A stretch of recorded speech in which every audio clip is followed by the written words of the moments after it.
Hello everyone, welcome to Raunak institute. We are here specially for class 9th and 10th. आज के video में हम जो NCERT का डिस्कशन, NCERT की बेसिक अंडरस्टैंडिंग का डिस्कशन कर रहे थे IMO के लिए हमारे स्टैंडर्ड 9th का, वो हम कंटिन्यू करेंगे of chapter 10 circles. Last video में हमने सारी डेफिनेशंस या और इम्पॉर्टेंट टर्म्स कवर किए थे इस चैप्टर के. इस वीडियो में हम सारे थियोरम्स कवर करेंगे. हम स्टार्ट करेंगे थ्योरम 10.1 से. Theorem 10.1, equal chords of circle subtend equal angles at the centre.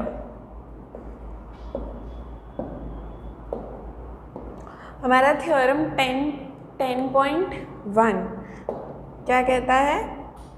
Equal chords of a circle subtend equal angles at the centre. Equal chords मतलब क्या? ऐसे दो कॉर्ड्स जिनकी लेंथ सेम हो. तो अगर किसी भी सर्कल में मैंने एक कॉर्ड बनाया, लेट्स से मैंने ये कॉर्ड बनाया है 5 सेंटीमीटर का और एक मैंने दूसरा कॉर्ड इधर बनाया 5 सेंटीमीटर का, और ये है मेरा centre of circle O. Okay, अब ये जो एंगल सबटेंडेड बाय कॉर्ड, हमने ये कॉन्सेप्ट प्रीवियस वीडियो में किया था. एंगल सबटेंडेड बाय कॉर्ड मतलब ऐसा एंगल जो कि वो कॉर्ड सेंटर पे सबटेंड कर रहा हो. तो ये है एंगल सबटेंडेड बाय कॉर्ड. इस कॉर्ड को मैं बोल देती हूँ AB, इस कॉर्ड को मैं बोल देती हूँ CD, और ये हमारा सेंटर O. तो angle subtended by chord AB क्या होगा? Angle AOB. और angle subtended by chord CD क्या होगा? Angle COD. तो ये दोनों एंगल इक्वल होंगे, प्रोवाइडेड क्या कि ये दोनों कॉर्ड्स इक्वल है. अगर कॉर्ड की लेंथ इक्वल है तो वो जो एंगल सबटेंड कर रहा है वो भी इक्वल होगा. ठीक है, यहाँ पे ये फिगर में यही दिया है कि AB chord equals to chord CD, इसलिए जो सेंट्रल एंगल है दोनों के ये इक्वल होंगे. ये है हमारा थ्योरम 10.1. मतलब हमें क्वेश्चंस में ये यूज़ करना होगा. हमें क्वेश्चंस में ऐसा गिवन हो सकता है कि ये दोनों कॉर्ड्स इक्वल है, तो आपको उसके बाद अज्यूम करके चलना है कि ये दोनों एंगल्स भी इक्वल होंगे. तो ऐसे आपके क्वेश्चंस इजीली सॉल्व हो सकते हैं. उस हेल्प के लिए ये सारे थ्योरम्स और एक्सियम्स है इस चैप्टर में. ठीक है, नेक्स्ट है हमारा theorem 10.2. If the angles subtended by chords of circle at the center are equal, then the chords are equal. ये बस उसी थ्योरम का इन्वर्स कंडीशन है. क्या कहता है? हमारा पहला थ्योरम ये था कि अगर दो कॉर्ड्स इक्वल है तो वो जो सेंटर पे एंगल सबटेंड करेंगे वो इक्वल होंगे. ये थ्योरम क्या कहता है कि अगर जो सेंटर पे एंगल सबटेंड हो रहा है वो इक्वल है तो ये दोनों कॉर्ड्स भी इक्वल होंगे. ठीक है, if the angle subtended by chord of circle at the centre are equal then the chords are equal. हमारी पहले थ्योरम का प्रॉपर ये इन्वर्स है. एंगल अगर दो इक्वल है, अगर कोई भी दो कॉर्ड सेंटर पे एंगल सबटेंड कर रहा है और वो एंगल दोनों में इक्वल है, लेट्स से ये भी 30 डिग्री है, ये भी 30 डिग्री है, मतलब AB की लेंथ अगर 5 सेंटीमीटर होगी तो CD की भी 5 सेंटीमीटर होगी, प्रोवाइडेड ये दोनों एंगल्स इक्वल है. ठीक है, आपको angle subtended by chord at centre clear होगा. अगर नहीं पता तो प्रीवियस वीडियो एक बार वापस देखना. ठीक है, अब हम आएंगे नेक्स्ट थ्योरम 10.3 पे. The perpendicular from the centre of a circle to a chord bisects the chord. हमारे पास एक कॉर्ड है, मुझे सेंटर से उस पर परपेंडिकुलर बनाना है. परपेंडिकुलर मतलब क्या? 90 डिग्री. तो हम क्या करेंगे? हम यहाँ पे कंपास रखेंगे और 90 डिग्री एंगल देख लेंगे. उसके बाद हम सेंटर से देख लेंगे कि सेंटर से 90 डिग्री कहाँ पे ड्रॉप हो रहा है, तो वो आ जाएगा M. ठीक है, तो ऐसे मैंने यहाँ पे परपेंडिकुलर ड्रॉप किया. पर ये थ्योरम क्या कहता है कि the perpendicular from centre of circle to a chord bisects the chord. मतलब अगर ये मैंने परपेंडिकुलर ड्रॉप किया है तो ये परपेंडिकुलर इस कॉर्ड को बाइसेक्ट भी करेगा. बाइसेक्ट मतलब क्या? इक्वल हाफ्स में डिवाइड करेगा. जैसे अगर ये 5 सेंटीमीटर है, ये भी 5 सेंटीमीटर है। टोटल लेंथ अगर 10 सेंटीमीटर है तो दोनों 5 के पार्ट्स में डिवाइड कर देगा। टोटल लेंथ अगर 12 सेंटीमीटर है तो दोनों 6 के पार्ट्स में डिवाइड कर देगा। ठीक है। द परपेंडिकुलर फ्रॉम सेंटर, अगर मैंने एक परपेंडिकुलर बनाया तो वो क्या करेगा, बाइसेक्ट भी करेगा ही। कंडीशन क्या है, परपेंडिकुलर कॉर्ड पे ड्रॉप होना चाहिए। Perpendicular should start from centre. Centre से किसी भी कॉर्ड पे परपेंडिकुलर लाइन जो होगी वो उस कॉर्ड को बाइसेक्ट करेगी। बाइसेक्ट मतलब इक्वल हाफ्स में डिवाइड करेगी। ठीक है। Next theorem 10.4, the line drawn through center of circle to bisect a chord is perpendicular to the chord। ये उसका इन्वर्स है। लास्ट क्वेश्चन में क्या था, लास्ट थ्योरम में हमने अटेम्प्ट किया था कि हम एक परपेंडिकुलर बनाएंगे, तो उसके बाद क्या टर्न आउट हुआ कि वो परपेंडिकुलर बाइसेक्ट कर रहा है कॉर्ड को। इसमें क्या है, इसमें मैंने एक बाइसेक्टर बनाया, मुझे इस लाइन ए बी को बाइसेक्ट करने वाली एक लाइन चाहिए थी। उसके बाद क्या देखा हमने कि वो लाइन इसके परपेंडिकुलर भी हो रही है। जैसे मैंने ए बी को मेजर किया, उसका मिड पॉइंट फाइंड किया, एम मिला मुझे, मैंने एम को ओ से जॉइन किया। उसके बाद मैंने जब ये एंगल मेजर किया तो वो 90 डिग्री आ रहा था। मतलब अगर कोई भी कॉर्ड का हम बाइसेक्टर बना रहे हैं तो वो परपेंडिकुलर ही होगा, प्रोवाइडेड वो बाइसेक्टर सेंटर से ओरिजिनेट हो रहा हो। और इसको अगले थ्योरम में भी जो आपका परपेंडिकुलर है वो सेंटर से बनना चाहिए। ठीक है। तो जो भी हमारा बाइसेक्टर सेंटर से बनेगा वो परपेंडिकुलर होगा, और जो भी परपेंडिकुलर सेंटर से बनेगा वो बाइसेक्टर होगा। मतलब क्वेश्चंस में आपको ऐसा गिवन हो सकता है that we are drawing a perpendicular from centre, तो आपको दिमाग में स्ट्राइक होना चाहिए कि ओके परपेंडिकुलर बनाए मतलब ये दोनों हाफ इक्वल हो गए। ये चीज़ आपको मान के ही चलनी है। ठीक है। हमारे 4 थ्योरम कवर हुए अभी तक। पहला क्या था, equal cord subtend equal angle, अगर दो कॉर्ड इक्वल है तो सेंटर पे एंगल इक्वल होगा। दूसरा क्या था, एंगल इक्वल है तो कॉर्ड्स इक्वल होंगे। थर्ड, परपेंडिकुलर है तो बाइसेक्ट करेगा। और फोर्थ, बाइसेक्ट कर रहा है तो परपेंडिकुलर होगा। ठीक है। ये चारों याद होने चाहिए। अब हम मूव करेंगे नेक्स्ट थ्योरम पे 10.5। There is one and only one circle passing through 3 given non-collinear points. अगर मैंने आपको 3 पॉइंट्स दिए हैं जो कि कोलिनियर नहीं है, एक लाइन में लाई नहीं कर रहे हैं, तो उससे अगर मैं सर्कल बनाना अटेम्प्ट करूँगी तो सिर्फ एक ही सर्कल मिलेगा जो कि वो तीनों से पास हो। जैसे ये 3 पॉइंट है ए बी सी, इन तीनों से अगर मैं सर्कल बनाने चाहूँ, मैंने बी और सी को ज्वाइन किया, ए और बी और ए को, अब मैं सर्कल कंप्लीट करने गई तो ये सेम सर्कल मिल रहा है मुझे, कोई दूसरा सर्कल नहीं मिल सकता। पर अगर मैं 2 पॉइंट लूँ, जैसे मैं सिर्फ ए और बी लूँ और मैं सर्कल बनाने जाऊँ, तो एक ये होगा, एक और एक बड़ा सर्कल मिलेगा। आप ये वाला जो थ्योरम है इसको प्रूव नहीं कर सकते। आप पेपर और पेन लेके ट्राई करना, कोई भी 3 पॉइंट्स अज्यूम करना और उसमें से एक सर्कल बनाने की कोशिश करना, तो एक ही सर्कल पॉसिबल है जो बन सकता है। बट अगर 2 पॉइंट्स है तो एक सर्कल ऐसा भी तो होगा जिसका ये डायमीटर है, एक सर्कल इस तरफ का भी हो सकता है। ठीक है। तो अगर 3 पॉइंट्स है तो सिर्फ एक ही सर्कल होगा जो इन तीनों पॉइंट्स से पास करेगा। There is one and only one circle passing through 3 given non-collinear points। ठीक है। अब हम आएंगे नेक्स्ट थ्योरम 10.6 पे। इक्वल कॉर्ड्स ऑफ सर्कल और of congruent circles are equidistant from centre. ये थ्योरम क्या कह रहा है, 2 कॉर्ड्स अगर इक्वल है या सेम सर्कल के हैं, पर सेम सर्कल में हो सकते हैं या अलग अलग सर्कल के सेम साइज वाले 2 सर्कल में, अगर कोई भी 2 कॉर्ड्स है जो कॉर्ड्स इक्वल है, कॉर्ड इक्वल है मतलब कॉर्ड की लेंथ इक्वल है। जैसे ये 2 कॉर्ड्स है, लेट्स से दोनों 7 सेंटीमीटर के हैं, तो हमें क्या पता चलेगा, if equal chords of circle are equidistant from the centre of circle. तो अगर ये दोनों कॉर्ड्स की लेंथ इक्वल है और हम फाइंड करने जाएंगे कि सेंटर से क्या डिस्टेंस होगा, तो वो भी दोनों का इक्वल ही होगा।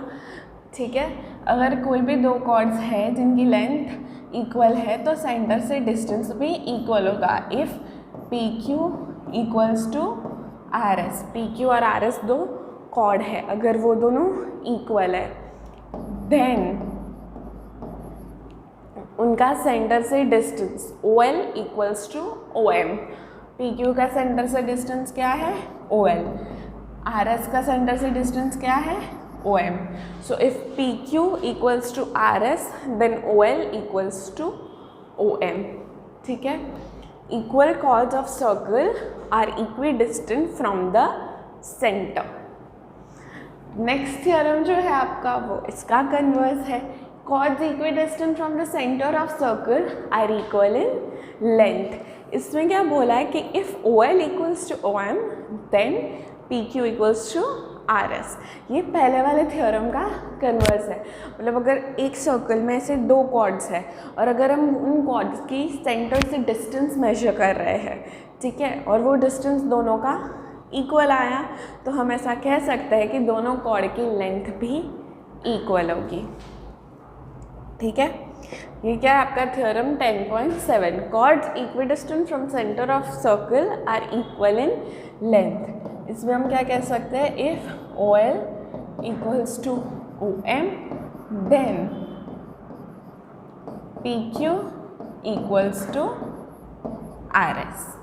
ठीक है, और ये डिस्टेंस आपको कैसे पता चलेगा कि यही डिस्टेंस है, क्योंकि सेंटर से डिस्टेंस तो ये भी हो सकती है, ये भी हो सकती है, ये भी हो सकती है, पर डिस्टेंस हमेशा हम शॉर्टेस्ट डिस्टेंस लेते हैं। और शॉर्टेस्ट डिस्टेंस कैसे मिलेगी, परपेंडिकुलर डिस्टेंस लेके। मतलब ओ एल हम एक परपेंडिकुलर ड्रॉप करेंगे सेंटर से पी क्यू पे, तब जाके हमें पी क्यू कॉर्ड की डिस्टेंस सेंटर से मिलेगी। तो डिस्टेंस फाइंड करने के लिए हम हमेशा एक परपेंडिकुलर ड्रॉप करेंगे। कहाँ से, सेंटर से, किस पे, कॉर्ड पे, जिस कॉर्ड की हमें डिस्टेंस फाइंड करनी हो। तो अगर दो कॉर्ड इक्वल है तो उनकी सेंटर से डिस्टेंस भी इक्वल होगी, और अगर दो कॉर्ड की सेंटर से डिस्टेंस इक्वल है तो वो दोनों कॉर्ड्स भी इक्वल होंगे। अभी तक 7 थ्योरम्स कवर हुए, याद है आपको। पहला क्या था, तो कॉर्ड्स अगर इक्वल है तो एंगल इक्वल। सेकेंड उसका कन्वर्स, दो कॉर्ड जो एंगल सबटेंड कर रहे हैं वो इक्वल है तो वो दोनों कॉर्ड्स इक्वल होंगे। थर्ड क्या था, अगर हम परपेंडिकुलर ड्रॉप करेंगे तो वो बाइसेक्ट करेगा। फोर्थ क्या था, अगर वो बाइसेक्ट कर रहा है तो वो परपेंडिकुलर होगा। फिफ्थ क्या था, 3 पॉइंट में से सिर्फ एक ही सर्कल पास हो सकता है। सिक्स्थ क्या था, अगर दो कॉर्ड्स है वो इक्वल, दो कॉर्ड्स इक्वल है तो उनका सेंटर से डिस्टेंस भी इक्वल होगा। और 7 क्या है, अगर दो कॉर्ड्स इक्वल डिस्टेंस पे है सेंटर से तो वो दोनों उनका डिस्टेंस, अगर दो कॉर्ड्स अगर सेंटर से इक्वल डिस्टेंस पे है तो वो दोनों कॉर्ड्स भी इक्वल होंगे। ठीक है, सातों थ्योरम याद रहेंगे। अब जो भी 1 to 7 आपको अभी तक याद होना चाहिए। अब हम एक नोट पढ़ेंगे। अभी तक जितने थ्योरम्स पढ़े उससे रिलेटेड एक कॉन्सेप्ट जो कि थ्योरम या एक्सियम में मेंशन नहीं किया, तो आपके टेक्स्ट बुक में वो क्लियरली मेंशन्ड है। ठीक है, इटैलिक वाले फॉन्ट में आपकी टेक्स्ट बुक में ये मेंशन्ड है और ये आपको पता होना चाहिए। पहला क्या है, if two chords of circle are equal then their corresponding arcs are congruent, and conversely if two arcs are congruent then their corresponding chords are equal। ये ऐसा बोल रहा है कि किसी भी एक सर्कल में अगर दो कॉर्ड्स इक्वल है, मतलब ए बी कॉर्ड और सी डी कॉर्ड अगर इक्वल है, तो जो आर्क उनके थ्रू बन रही है, मेजर आर्क हो या माइनर आर्क, कोई भी आर्क जो उनके थ्रू बन रही है, जैसे इस केस में सी डी ये और यहाँ पे ए बी, तो ये दोनों माइनर आर्क्स इक्वल होंगी। ठीक है, सिमिलरली सी डी की मेजर आर्क ये और ए बी की मेजर आर्क ये दोनों भी इक्वल होंगी। ठीक है। तो ये थ्योरम, ये जो आपका नोट है ये आपको याद रखना है कि अगर कोई भी कॉर्ड, दो कॉर्ड इक्वल है, ठीक है, एक ही सर्कल में, डिफरेंट सर्कल्स में नहीं, एक ही सर्कल में अगर कोई दो कॉर्ड्स इक्वल है तो उनकी जो आर्क्स होंगी, जो वो आर्क्स बन रही है उस कॉर्ड के थ्रू, वो दोनों आर्क्स भी इक्वल होंगे। और कन्वर्सली अगर वो दोनों आर्क्स जो बन रही है वो इक्वल है तो उसके थ्रू जो कॉर्ड पास होगा वो दोनों कॉर्ड्स इक्वल होंगे, ठीक है। अब हम आएंगे नेक्स्ट जो आपका नोट है, कॉन्ग्रुएंट आर्क्स और equal arcs of circle subtend equal angles at centre. तो ये भी वैसा ही है कि अगर देखो हमने एक थ्योरम पढ़ा था कि अगर दो कॉर्ड इक्वल है तो वो एंगल इक्वल होंगे। इसमें क्या बोला है, दो आर्क इक्वल है तो एंगल जो सेंटर में सबटेंड हो रहा है, जैसे ये दोनों इक्वल आर्क्स है तो ये वाले जो एंगल सबटेंड हो रहे हैं वो भी इक्वल होंगे। ये तो हमें पता ही था क्योंकि हमें पता है कि दो कॉर्ड इक्वल होंगे तो सबटेंडेड एंगल इक्वल होंगे। इसके पहले हमने नोट में पढ़ा कि अगर दो आर्क इक्वल है तो वो जो आपका दो कॉर्ड इक्वल है तो आपकी दोनों आर्क इक्वल होगी। तो अगर कॉर्ड इक्वल है तो एंगल भी इक्वल होगा, आर्क भी इक्वल होगी। तो उससे हम ये डायरेक्टली कह सकते हैं कि अगर दो आर्क इक्वल है इसका मतलब कि कॉर्ड इक्वल होंगे, और कॉर्ड इक्वल है मतलब एंगल सबटेंडेड इक्वल होंगे, ठीक है। ये तो हमने जो पढ़ा उसको बस अप्लाई कर दिया है, तो ये याद रखना है। अगर किसी भी सर्कल में आर्क्स इक्वल गिवन है मतलब जो सेंटर पे एंगल सबटेंड कर रही है वो आर्क, वो भी इक्वल होगा। कॉन्ग्रुएंट आर्क्स और equal arc of a circle subtend equal angles at the centre, ठीक है। आ जाएंगे याद है सातों थ्योरम, दो नोट्स। अब हम आएंगे नेक्स्ट थ्योरम 10.8 पे। If angle subtended by arc at centre, the angle subtended by an arc at the center is double the angle subtended by it at any point on the remaining part of circle। तो ये पहली बार पढ़ के समझ में नहीं आएगा, I'll explain। Angle subtended by an arc, एक आर्क हमने ले ली है arc P Q at the centre, तो angle subtended by arc at the centre P O Q is double the angle subtended by it at any point on the remaining part of circle. ये remaining part में मैंने एक angle subtend करवा दिया। तो ये theorem क्या कहता है कि ये जो एंगल बनेगा ये जो एंगल बनेगा ये इस एंगल का हाफ होगा, मतलब P O Q will be double of P A Q. Angle subtended at centre will be double the angle subtended in the remaining part. जो बचा हुआ पार्ट है उसमें कहीं पे भी मैं एंगल सबटेंड कर लूँ उस सेम आर्क से, तो वो जो आर्क सेंटर पे सबटेंड कर रही है उसका हाफ होगा। ये ए पे कर सकती हूँ मैं, यहाँ पे ये एंगल ले लूँ, यहाँ पे ये एंगल ले लूँ, यहाँ पे एंगल बना लूँ, कहीं भी एंगल बना लूँ रिमेनिंग पार्ट ऑफ सर्कल में, कहीं भी रिमेनिंग पार्ट, सॉरी ये मैं मेंशन करना भूल गई, यहाँ पे लिखा है रिमेनिंग पार्ट, मतलब आर्क में अगर हम एंगल बनाएंगे तो वो हाफ होगा ऐसा ज़रूरी नहीं है। आर्क में मतलब रिमेनिंग पार्ट ऐसा क्यों लिखा है, रिमेनिंग पार्ट मतलब आर्क को छोड़ के जो पार्ट बचा है। तो अगर मैं यहाँ पे कोई एंगल बना रही हूँ तो उसके बारे में हम कुछ नहीं कह सकते, पर ये जो पार्ट, इस पार्ट को छोड़ के जो रिमेनिंग पार्ट है उसमें हम बनाएंगे तो वो डबल होगा। जैसे यहाँ से मैंने यहाँ पे एंगल बनाया तो वो हाफ होगा इसका, पर यहाँ पे कहीं पे बनाया तो उसके बारे में हम कुछ नहीं कह सकते। We are considering only the remaining part of circle, ठीक है। The angle subtended by an arc at the centre is double the angle subtended by it at any point on the remaining part of circle. This is the most important theorem। ये theorem आपके सारे questions में बहुत ज़्यादा use होगा। आपको arcs दी होंगी randomly, आपको कोई एंगल पूछा होगा, ऐसे सब questions होंगे, तो वहाँ पे आपको देखना है कि सेंटर पे कौन सा आर्क है, बाहर कौन सा है, कहाँ से कैसे एंगल बन रहा है। So this is a very important theorem, ठीक है।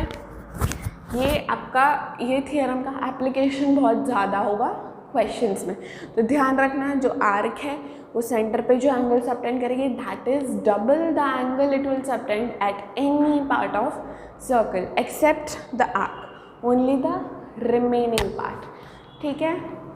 Okay, next is theorem 10.9, angles in the same segment of circle are equal. ये आपको सेगमेंट वाला पहला थियरम होगा, तो शायद समझ नहीं आया होगा। Let me explain. आपका ये सर्कल है और ये कॉर्ड है पी क्यू,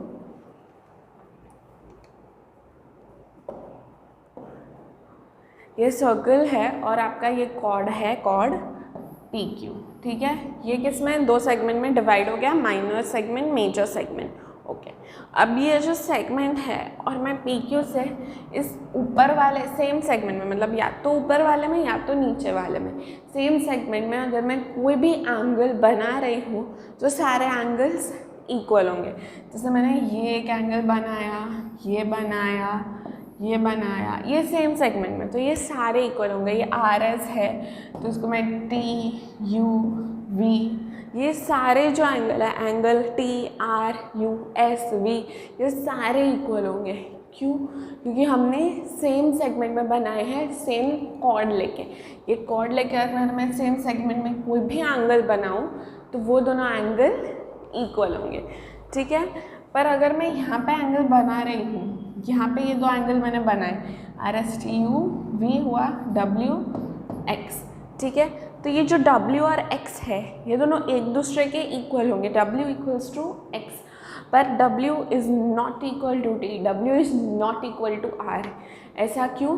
क्योंकि angles in the same segment, ठीक है। देखिए ऊपर वाले सेगमेंट में जो सेम सेगमेंट में सारे एंगल्स होंगे वो इक्वल होंगे, और नीचे वाले जो सेम सेगमेंट में सारे एंगल्स होंगे वो इक्वल होंगे, ठीक है। समझ में आया? Angles in the same segment of a circle are equal. ये वाला जो थ्योरम है ये भी बहुत इंपॉर्टेंट है, इसके भी बहुत ज़्यादा एप्लीकेशंस है। This theorem and your theorem 10.8, centre पे double angle then the remaining, ये वाला, और angles in the same segment are equal, ये दोनों चीज़ें आपको बाय हार्ट होनी चाहिए याद, और इसका कॉन्सेप्ट आपको पता होना चाहिए। अगर आपको किसी भी फिगर में ये दिख रहा है तो आप ये देख के बता सकते हो कि T equals to R, R equals to U, ये आपके दिमाग में तुरंत आना चाहिए। तो थ्योरम में you should be very fluent, okay. चलो नेक्स्ट हम आ जाएंगे थ्योरम 10.10 पे। If a line segment joining two points subtends equal angle at two other points lying on the same side of line containing the line segment, the 4 point lie on the circle, that is they are co-cyclic, ठीक है। पढ़ के तो पहली बार में आपको कुछ पता नहीं चला होगा। Let me explain. If a line segment joining two points, ठीक है, एक लाइन सेगमेंट है which is joining these 2 points A and B, subtend equal angle at two other points lying on the same side of line, मतलब ये AP है उसकी same side, यानी let's say ऊपर वाली साइड पे मैंने एक एंगल बनाया C और मैंने एक एंगल बनाया D, और टर्न्स आउट के C और D ये दोनों एंगल इक्वल है, ठीक है। If a line segment joining 2 points subtend equal angle at 2 other points lying on the same side of the line containing the line segment, the 4 points lie on a circle। अगर ऐसा हो रहा है कि एक लाइन सेगमेंट है उससे हमने 2 पॉइंट पे एंगल बनाए और वो दोनों एंगल इक्वल है, और वो कौन सी साइड पे है? Same side of line segment, ठीक है। ये इम्पॉर्टेंट है कि वो सेम साइड पे होना चाहिए। तो क्या होगा कि ये जो चारों पॉइंट है ये चारों पॉइंट एक सर्कल बना देंगे, ठीक है। कंडीशन क्या? दोनों angle equal on the same side of line segment. अगर ऐसा हुआ तो ये A B C D ये चारों कोसाइक्लिक है। कोसाइक्लिक मतलब क्या? एक ही सर्कल पे लाई कर रहे हैं, ठीक है। अब अभी यहाँ पे हमें E और F क्यों दिया है, E और E डैश, ठीक है। ये हमें क्यों दिया है? क्योंकि AB से मैंने एक और एंगल बनाया E, पर वो सी के इक्वल नहीं है तो वो सर्कल नहीं बना सकता। देखो ए सी ऐसे हम अगर जाएंगे तो ऐसा सर्कल तो नहीं होता ना हमारा, इसलिए अगर एंगल इक्वल नहीं है तो वो चारों कोसाइक्लिक नहीं होंगे। ठीक है, अब जैसे ई डैश है तो वो भी छोटा एंगल होगा, ई थोड़ा बड़ा होगा, तो ये भी इक्वल नहीं होगा। तो यहाँ से भी एक ऐसा सर्कल नहीं मिलेगा जो कि तीनों से चारों पॉइंट से पास हो। तो थ्योरम 10.10 क्या कहता है? If a line segment joining two points subtends equal angle at the two other points lying on the same side of line containing the line segment, the 4 points lie on a circle, that is they are cocyclic। ठीक है, चारों points कोसाइक्लिक होंगे। Condition, एक line segment है, दोनों angle equal, दोनों angle कौन सी side पे? सेम साइड पे। ओके, यहाँ तक के सारे थ्योरम्स याद है? हम रिकॉल करेंगे लास्ट थ्योरम, सारे थ्योरम हम कर लेंगे एक बार, उसके बाद हम वापस सारे रिकॉल कर लेंगे। आप एक एक थ्योरम याद कर करके ही नेक्स्ट थ्योरम की तरफ आगे बढ़ना। Okay, next theorem 10.11, the sum of either pair of opposite angles of a cyclic quadrilateral is 180 degree. अब एक क्वाड्रिलेटरल है, साइक्लिक क्वाड्रिलेटरल। साइक्लिक क्वाड्रिलेटरल क्या था? हमने फर्स्ट प्रीवियस पार्ट में किया था। एक ऐसा क्वाड्रिलेटरल जिसकी चारों वर्टिसेस सर्कल पे लाई करती हो। ठीक है, ऐसा क्वाड्रिलेटरल जिसकी चारों वर्टिसेस सर्कल पे लाई करती हो, तो वो क्वाड्रिलेटरल होगा साइक्लिक क्वाड्रिलेटरल। ये जो थ्योरम है हमारा वो साइक्लिक क्वाड्रिलेटरल के रिलेटेड है। इसमें क्या कह रहे हैं? The sum of either pair of opposite angles of a cyclic quadrilateral is 180 degree. जैसे ये क्वाड्रिलेटरल को मैंने नाम दे दिया ए बी सी डी, तो जो ईदर यानी कोई भी पेयर किसकी? अपोजिट एंगल की। अपोजिट एंगल क्या होगा? ये ए के बाजू में बी है तो ये दोनों एडजेसेंट एंगल्स होंगे। ए के बाजू में डी है तो ये दोनों एडजेसेंट एंगल्स होंगे। पर सी तो ए के अपोजिट है, सी ए के बाजू में नहीं है, तो A and C are opposite angles, B and D are opposite angles. Opposite angles कैसे मिलेंगे? ऐसे एंगल्स जो कि बाजू में ना हो। ठीक है, जो बचा हुआ होगा वो अपोजिट हो जाएगा। तो ऐसा बोल रहे हैं कि सम ऑफ ईदर, मतलब कोई भी पेयर ले लो दोनों में से अपोजिट एंगल की, तो उसका सम होगा 180 degree, which means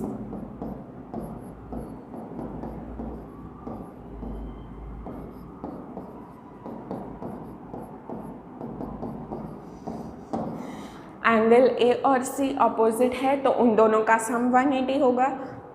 angle B और एंगल डी अपोजिट है तो उन दोनों का सम 180 होगा। और आपको ये तो पता ही होगा कि क्वाड्रिलेटरल में चारों एंगल का सम होता है 360 डिग्री। अगर नहीं पता तो हम इधर से ही डिराइव कर सकते हैं। हमने ऐड कर दिया ये इक्वेशन को दोनों साइड से, तो ये क्या होगा? Angle A plus angle B plus angle C plus angle D is equals to 180 plus 180 क्या होगा? 360 डिग्री। तो सम ऑफ ऑल एंगल्स क्या हो जाएगा? 360 डिग्री। ठीक है, अपोजिट एंगल्स का सम क्या? 180 डिग्री। अपोजिट मतलब कौन से? जो बाजू में नहीं है। कैसे क्वाड्रिलेटरल में? साइक्लिक क्वाड्रिलेटरल में। साइक्लिक क्वाड्रिलेटरल मतलब जिसकी चारों वर्टिसेस सर्कल पे लाई करते हो। ठीक है, the sum of either pair of opposite angles of a cyclic quadrilateral is 180 degree। Next हम आ जाएंगे थ्योरम 10.12 पे। The sum of pair of opposite angles of a quadrilateral is 180 degree, the quadrilateral is cyclic। ये आपने जो previous theorem पढ़ा उसका converse है। If the sum of pair of opposite angles of a quadrilateral is 180 degree, then the quadrilateral is cyclic। एक quadrilateral है A B C D, अगर इसमें अपोजिट जो भी पेयर्स हैं उन दोनों का सम 180 हो रहा है किसी भी एक का।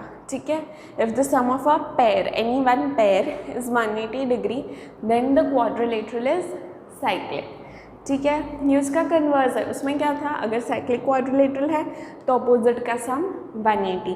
इसमें अगर किसी भी एक का भी सम 180 है तो इट्स ऑब्वियस कि दूसरे का भी 180 होगा, क्योंकि टोटल तो 360 है ना। तो अगर दो एंगल का सम 180 है तो 360 माइनस 180 मतलब बाकी जो दो बचे उनका भी 180 ही होगा। So if the sum of either pair of opposite angle is 180 degree, then the quadrilateral is cyclic। पहले वाले थ्योरम का कन्वर्स है। ठीक है, तो हमारे 12 थ्योरम्स कवर हो गए। एक बार हम सारे रिवाइज कर लेंगे। Theorem 10.1, equal chords of circle subtend equal angle at centre, दो कॉर्ड इक्वल, सेंटर पे angle equal, theorem 10.1। Next theorem 10.2, if the angles subtended by the chords of circle at the center are equal, then the chords are equal।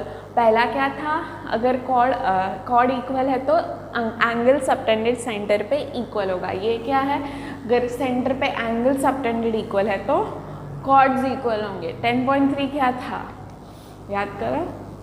10.3, the perpendicular from center of a circle to a chord bisects the chord. हमने सेंटर से अगर किसी भी cord पे perpendicular drop किया है तो वो कॉर्ड को बाइसेक्ट करेगा। बाइसेक्ट मतलब इक्वल हाफ में डिवाइड करेगा। और नेक्स्ट थ्योरम क्या था, इसका converse, the line drawn through centre of circle to bisect the chord is perpendicular to the chord. मतलब अगर कोई भी लाइन हमने बाइसेक्ट करने के लिए बनाई है तो वो कॉर्ड के परपेंडिकुलर होगी। Next, there is only one and only one circle passing through three given non-collinear points। अगर 3 non-collinear points given है तो उससे सिर्फ एक ही सर्कल पास होगा। ये आपका थ्योरम 10.5। 5 थ्योरम हो गए, पाँचों के 5 याद होने चाहिए। नेक्स्ट क्या था आपका 10.6, equal chords of a circle are equidistant from centre.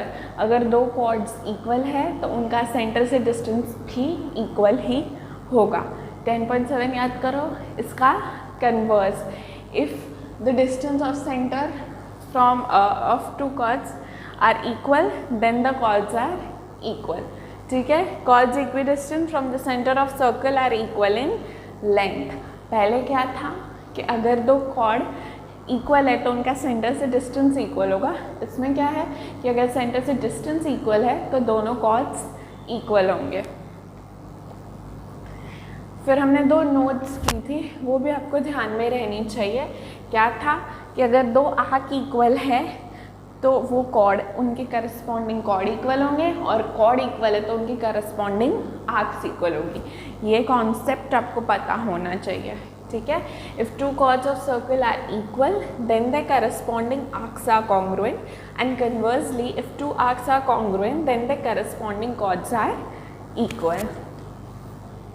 Next क्या था, congruent arcs of a circle subtend equal angle at the center। अगर 2 arcs congruent है, equal है, तो उनका जो सेंटर पे एंगल आएगा वो भी इक्वल होगा। Next theorem 10.8, the angle subtended by an arc at center is double the angle subtended by it at any point on the remaining part of circle। The most important theorem, कोई भी arc जो angle centre पे subtend करेगी that is double the angle it will subtend on any other part of circle. इसके बाद next theorem क्या था, वो भी मैंने इंपॉर्टेंट बोला था, वो भी याद होना चाहिए। Angles in the same segment of circle are equal. Same segment मतलब वो भी कॉर्ड हमने बनाया है, 2 सेगमेंट में डिवाइड कर रहा है, तो अगर सेम सेगमेंट में हमने एंगल्स बनाए हैं तो वो इक्वल ही होंगे।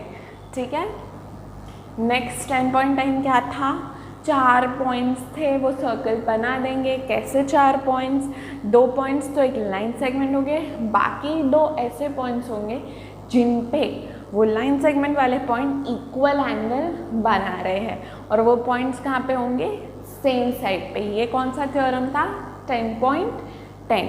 स्टेटमेंट क्या है, if a line segment joining 2 points subtends equal angle at 2 other points lying on the same side of the line containing the line segment, the 4 point lie on a circle. That is, they are cocyclic. Okay. Next theorem, quadrilateral wala. The sum of either pair of opposite angles of a cyclic quadrilateral is 180 degree. Cyclic quadrilateral है तो opposite angles का sum 180 होगा. और last आपका theorem कौन सा था? If sum of pair of opposite angles of a quadrilateral is 180 degree, the quadrilateral is cyclic. इसका इनवर्स, अगर अपोजिट एंगल का सम 180 है तो वो क्वाड्रिलेटरल साइक्लिक होगा. किसी भी क्वाड्रिलेटरल में अगर अपोजिट एंगल का सम 180 है तो वो साइक्लिक होगा. साइक्लिक मतलब क्या? उसके चारों पॉइंट्स से सर्कल पास करेगा. इसके साथ हमने इस वीडियो में सारे थ्योरम्स का अंडरस्टैंडिंग भी किया और आपको सारे याद भी होने चाहिए. ठीक है? Okay. Achieve your educational goal with Ronak Institute. We are here specially for class 9th and 10th. We provide special preparation for competitive exams like NTSC, NSO, IMO and other such competitive exams. We have highly qualified and expert faculties. We provide regular tests and we have such other facilities. Thank you.